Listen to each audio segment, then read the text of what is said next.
Mēs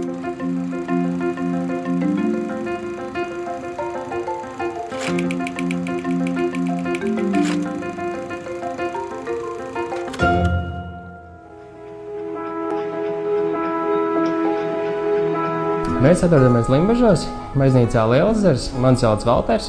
Es esmu viens no 2 maiznīcas Lielezers maiznieku meistariem, un šodien labprāt jums pastāstītu par salināto rudzu maizi. Kas tā tāda ir, kāpēc viņai tāds jocīgs nosaukums, un parādīt arī, kā tā top.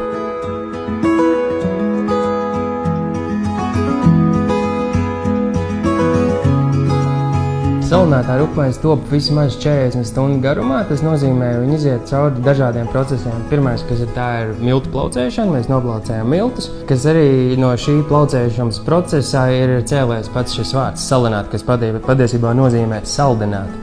Ķīmiski notiek tas tā, kad miltos esošā ciete karsta ūdens ietekmē 2 stundu laikā tiek sašķelta vienkāršos cukuros, un tas, ko mēs jūtam, šī masa paliek vienkārši saldena. Tas arī nozīmē vārdu salināt. Pēc plaucēšanas plaucējumi nostāv apsekti siltā telpā vismaz 25 stundas, kad notiek skāpšanas process. Skāpst viņš tāpēc, ka šajos koku kubiņos, kur atrodas plaucējums, dzīvo iekšā pienskāpes baktērijas. Un kamēr šis plaucējums atrodas, tikmēr viņš skāpst. Jo ilgāk atrodas, tur jo skābāks paliek. Un maiznieku likums ir tāds, ka jo lielāks kukuls galā, tā teikt, tiks izcepts, jo lielākam skābumam būs jābūt plaucējumā. Pēc skābināšanas mēs pievienojam ieraugu, uzraudzējam vismaz 6 stundu laikā viņu, un tad jau varam gatavot mīklu. Mīcam 2 piegāienos, pēc mīcīšanas tiek mīkla uzraudzēta, sadalīt jau kukuļos, atkal uzraudzēt un cept. Galvenās 5 atšķirības, ar ko salinātā rupmaize atšķirās no ikvienas citas rudzes rupmaizes, kas ir Latvijā nopērkami, ir būtībā tas, ka plaucējums, kas ir ikvienas rupmaizes un ikvienas salckāpmaize pamatā, drīkst tik veidots tikai vienīgi koku muciņās, jeb kubuliņos, kā mēs to sakam. Pēc tam šis plaucējums drīkst tik raudzēts tikai vienīgi ar ieraugu, nevis ar tiešo raugu pievienošanu.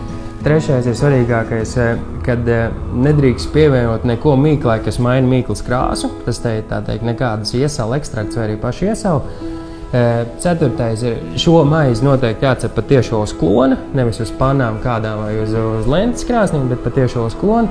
Un pēdējais ir, kukulītim jābūt vismaz kilograms svarā pēc cepšanas.